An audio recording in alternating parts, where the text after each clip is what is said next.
अस्सलामुअलैकुम दोस्तों, कैसे हैं आप। आज मैं आपको परवेज़ की कहानी सुनाती हूँ।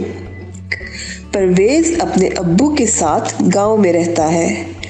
परवेज़ के अब्बू खेतों में काम करते हैं और सब्जियां उगाते हैं। परवेज़ एक दिन खेत में गया। परवेज़ ने खेत में पालक, प्याज और पुदीना देखा। परवेज़ पालक, पुदीना और प्याज तोड़कर घर लाया। परवेज़ की अम्मी ने पालक और प्याज पकाए और पुदीने की चटनी बनाई। सबने मिलकर खाना खाया और अल्लाह ताला का शुक्र अदा किया।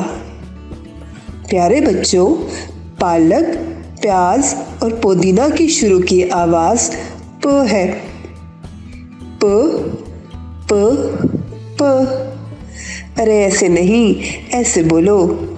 प प प। मेरे साथ मिलकर बोलो ना। प प प। आओ कुछ पढ़ते हैं। प पालक, प प्याज, प पुदीना। प पालक, प प्याज, प पुदीना।